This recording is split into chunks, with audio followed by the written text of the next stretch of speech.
ओम शांति। आज 18 जनवरी 2022 है। आज के बाबा के अव्यक्त और साकार रूप से चले हुए मधुर महावाक्यों को स्पष्ट करेंगी आदरणीय आशा दीदी। ओम शांति दीदी। ओम शांति। आज प्यारे बाबा ने कहा, मीठे बच्चे सवेरे उठकर बाबा को बहुत प्रेम से याद करो। बाबा को याद करेंगे तो बाबा भी प्यार करेंगे, कशिश होगी। बाबा को प्रिय है अमृत वेला, क्योंकि वो बाबा का हम बच्चों के साथ फैमिली टाइम है और फैमिली में बाबा सब बच्चों को देखना चाहते हैं। कोई बच्चा एब्सेंट होता है तो बाबा को अच्छा नहीं लगता है। तो बाबा कहते हैं जब तुम मुझे याद करोगे तो कशिश होगी तुमको। बाबा मेरे लिए बैठा है, मैं तो ऑलमाइटी हूँ, रूहानी शमा हूँ और तुम हो परवाने। जब तुम उस भाव से बाबा को याद करेंगे प्यार से, तो बाबा भी तुम पर कुर्बान जाएंगे, बाबा भी तुमको बहुत प्यार करेंगे। नहीं तो उस प्यार का अनुभव नहीं कर पाते।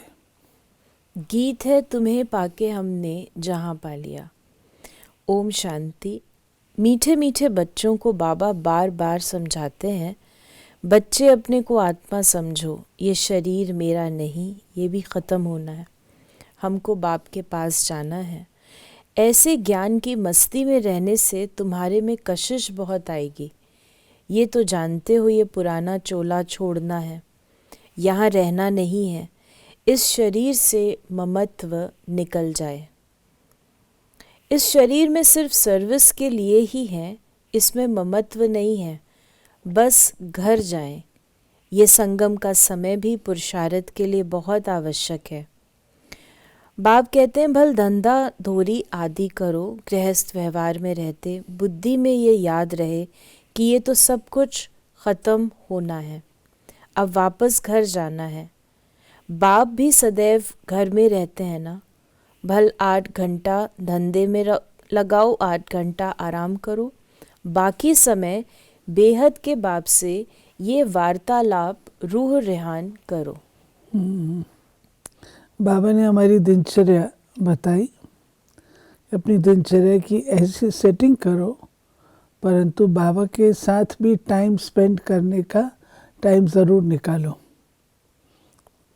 कर्म योगी हो, कर्म तो करना है, लेकिन फिर भी बाबा के साथ तो समय निकालो। बाप की श्रीमत है, मीठे बच्चे निरंतर याद की यात्रा पर रहो। जितना याद की यात्रा पर रहेंगे तो तुम्हारी प्रकृति दासी बनेगी।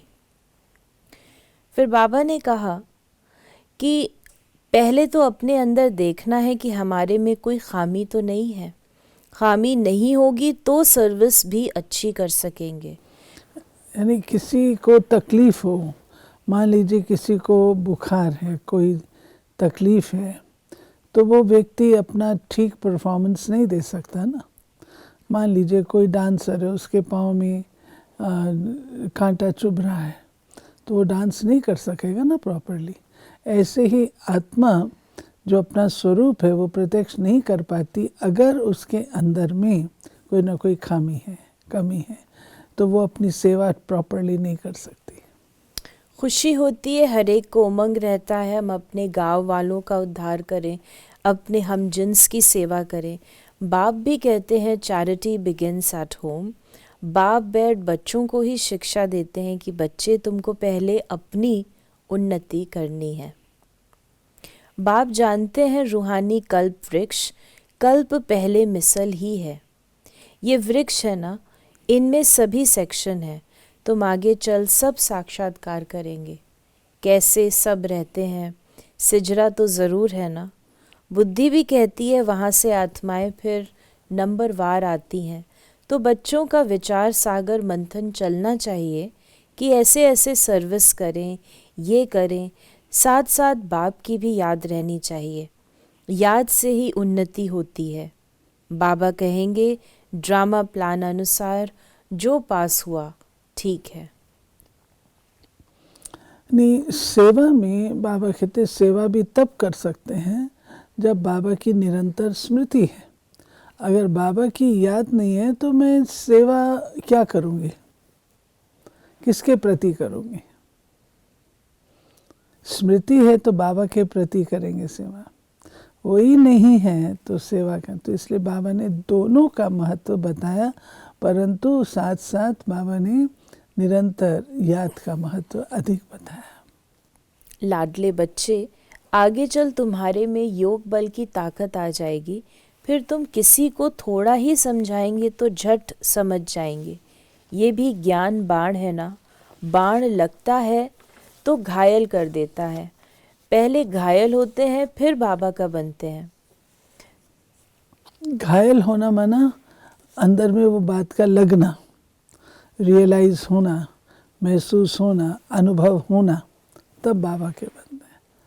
तो एकांत में बैठ युक्तियाँ निकालनी चाहिए।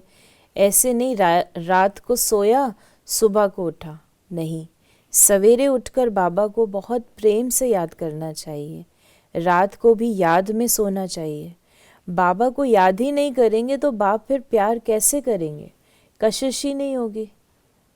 भल बाबा जानते हैं ड्रामा में सब प्रकार के नंबरवार बनने हैं, फिर भी चुप करके बैठ थोड़े जाएंगे, पुरुषार्थ कराएंगे ना। बच्चों को ड्रामा कह करके ठहर नहीं जाना, नहीं तो अंत समय में बहुत पछताना पड़ेगा। नाहक मैंने ऐसा किया, माया के वश हो गया। बाप को तो तरस पड़ता है, नहीं सुधरेंगे तो उनकी क्या गति होगी? रोएंगे, पीटेंगे, सजाएं खाएंगे। इसलिए बाप बच्चों को बार बार शिक्षा देते हैं कि बच्चे तुम्हें परफेक्ट बनना है। बाबा तो पढ़ाता है और बाबा ड्रामा भी जानते हैं। बाबा ये भी जानते हैं कि सब बच्चे नंबरवार पुरुषार्थ अनुसार पढ़ते हैं। उसके बावजूद भी बाबा पुरुषार्थ कराते रहते हैं, छोड़ते नहीं हैं, क्योंकि बाबा को पता है इसके सिवाय और कोई दूसरा ऑल्टरनेटिव भी नहीं है। इसलिए बाबा, फिर बाबा थोड़ा इशारा भी दे देते हैं कि बच्चे अगर नहीं करोगे तो फिर ये कुछ है, अगर वो पसंद नहीं है तो पढ़ाई अच्छी तरह पढ़ो। हर एक को अपने से पूछना है, बाप से हमें सब कुछ मिला, फिर किस चीज़ की मेरे में कमी है? अपने अंदर झांक करके देखना है। बाबा ने कहा क्योंकि तुम्हें अभी परफेक्ट बनना है, बाप आते ही हैं परफेक्ट बनाने, तो अपने अंदर से पूछो हम इन लक्ष्मी नारायण जैसे परफेक्ट बने हैं? अगर खामियां हैं तो बाप को बताना चाहिए कि ये खामियां हमारे से निकलती नहीं हैं, उसका कोई उपाय बताओ। बीमारी सर्जन ही निकाल सकते हैं। तो ईमानदारी से, सच्चाई से देखो मेरे में क्या खामी है। खामियां बताएंगे तो बाप राय देंगे। फिर बाबा ने कहा कोई में क्रोध है या लोभ है या फालतू चिंतन है तो उसको ज्ञान की धारणा हो नहीं सकती। फिर बाबा ने कहा कि काम के भूत के लिए तो रोज समझाया जाता है, आंखें बहुत धोखा देती हैं, इसलिए आत्मा को देखने की प्रैक्टिस अच्छी रीति डालनी चाहिए। बाबा ने कहा कि आत्मा को देख बताया जाता है इस आत्मा में ये खामी है, तो फिर बैठकर करंट दें कि इनसे ये बीमारी निकल जाए। बच्चों को बाबा से बहुत मीठी मीठी बातें करनी चाहिए। बाबा आप ऐसे हो, बाबा आप कितने मीठे हो। तो बाप की याद से, बाप की महिमा करने से ये भूत भागते रहेंगे और तुमको खुशी भी रहेगी। बाबा के गुण गाएं, बाबा की महिमा करें और उस महिमा के स्वरूप बने, तो बाबा कहते हैं ये जो भूत हैं वो भागेंगे और आत्मा प्रफुल्लित होगी। आज बाबा के अव्यक्त महावाक्य भी हैं, अंतिम सर्विस का अंतिम स्वरूप। बाबा ने कहा अपने अंतिम स्वरूप का साक्षात्कार होता रहता है, क्योंकि जितना जितना नज़दीक आते जाएंगे उतना ऐसा अनुभव होगा जैसे कोई सम्मुख वस्तु दिखाई दे रही है। ऐसे ही अनुभव होगा कि अभी अभी ये बनेंगे। जैसे वृद्ध अवस्था वालों को ये स्मृति रहती है कि अभी वृद्ध हूँ, अभी अभी जाकर बच्चा बनूंगा। ये बाबा कहते हैं कि जितना हम पुरुषार्थ करते हैं और जितनी अपनी आत्मा को एलिवेट करते जाते हैं, तो जो अपना अंतिम स्वरूप है वो हमको स्पष्ट दिखाई देता है। तो बाबा एग्जाम्पल दे रहे हैं वृद्ध का। जो वृद्ध होता है उसको रहता है कि अभी मैं ये वृद्ध तन में हूँ, कल मेरे को एक छोटा बच्चा बनना है, तो उसको उस बात की खुशी भी रहती है। ऐसे बाबा कहते हैं आपका जो अंतिम स्वरूप है वो आपको इतना स्पष्ट हो, उसके लिए वो पुरुषार्थ है। अप्रोक्ष स्पष्ट साक्षात्कार होता है। जैसे आईने में अपना रूप स्पष्ट दिखाई देता है, वैसे ही इस नॉलेज के दर्पण में ऐसा ही अपना अंतिम स्वरूप स्पष्ट दिखाई दे। जैसे कोई बहुत अच्छा सुंदर चोला सामने रखा हो और मालूम हो कि हमको अभी ये धारण करना है, तो न चाहते हुए भी धारण करने का समय जैसे जैसे नज़दीक आता रहेगा तो अटेंशन जाएगा, क्योंकि सामने दिखाई दे रहा है। ऐसे ही अपना अंतिम स्वरूप सामने दिखाई देता है, उस स्वरूप तरफ अटेंशन जाता है। वो लाइट का स्वरूप कहो, वह चोला कहो, लाइट ही लाइट दिखाई पड़ेगी। फरिश्तों का क्या स्वरूप होता है? लाइट। देखने वाले भी ऐसे अनुभव करेंगे कि ये लाइट के वस्त्रधारी हैं, लाइट ही इन्हों का ताज है, लाइट ही वस्त्र है, लाइट ही इन्हों का श्रृंगार है। जहाँ भी देखेंगे तो लाइट ही देखेंगे। मस्तक के ऊपर देखेंगे तो लाइट का क्राउन दिखाई पड़ेगा। नैनों में भी लाइट की किरणें निकलती हुई दिखाई देंगी। तो ऐसा रूप सामने दिखाई पड़ता है। बाबा ने कहा क्योंकि माइट रूप अर्थात शक्ति रूप का जो पाठ चलता है वो प्रसिद्ध किससे होगा? लाइट रूप से।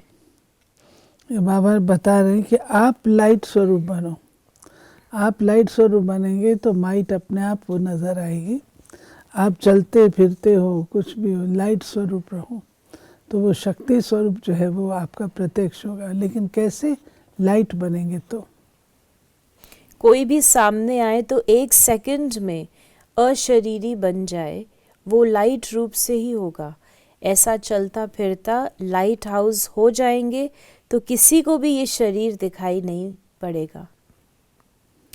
बाबा ने कहा कि ऐसे ही ये स्मृति स्वरूप का इंजेक्शन लगाकर देह की स्मृति से गायब हो जाएं। स्वयं भी अपने को लाइट रूप अनुभव करो तो दूसरे भी वही अनुभव करेंगे। अंतिम सर्विस यही है। इससे सारी कारोबार भी लाइट अर्थात हल्की होगी। जो कहावत है ना, पहाड़ भी राई बन जाता है, ऐसे कोई भी कार्य लाइट रूप बनने से हल्का हो जाएगा। बुद्धि लगाने की भी आवश्यकता नहीं पड़ेगी। बाबा ने कहा तो इसी लाइट स्वरूप की स्थिति में जो मास्टर जानी जाननहार व मास्टर त्रिकालदर्शी के लक्षण हैं वो आ जाते हैं। करें या ना करें ये भी सोचना नहीं पड़ता। बुद्धि में वही संकल्प होगा जो यथार्थ है, जो निर्धारित है और जो बिल्कुल क्लियर होगा, जो होने वाला होगा वही आएगा। बुद्धि में वही संकल्प आएगा जो होने वाला होगा। उसमें करूं ना करूं, ये होगा नहीं होगा, ये द्वंद्व नहीं रहता है। और इस अवस्था के बीच कोई भी कर्म भोग की भासना नहीं रहेगी। जैसे बाबा ने एग्जाम्पल दिया, जैसे इंजेक्शन के नशे में बोलते हैं, हिलते हैं, सभी कुछ करते भी स्मृति नहीं रहती, कर रहे हैं ये स्मृति नहीं रहती, स्वतः ही होता है। वैसे कर्म भोग व कर्म किसी भी प्रकार का चलता रहेगा, लेकिन स्मृति नहीं रहेगी, वो अपनी तरफ आकर्षित नहीं करेगा। ऐसी स्टेज को ही अंतिम स्टेज कहा जाता है। ऐसा अभ्यास होना है। और बाबा ने कहा कि आगे चल के कारोबार कैसे चलेगी, जैसे बोलने में बात को स्पष्ट करते हैं वैसे ही संकल्प से सारी कारोबार चले। जितना जितना अनुभव करते जाते हो, एक दो के समीप आते जाते हो, तो संकल्प भी एक दो से मिलते जाएं। लाइट रूप होने से व्यर्थ संकल्प, व्यर्थ समय समाप्त हो जाने के बाद संकल्प वही उठेगा जो होना है। नवीनता तो ये है ना, ये कारोबार कोई देखे तो समझेंगे, इन्हों का कारोबार कहने से नहीं इशारों से चलती है।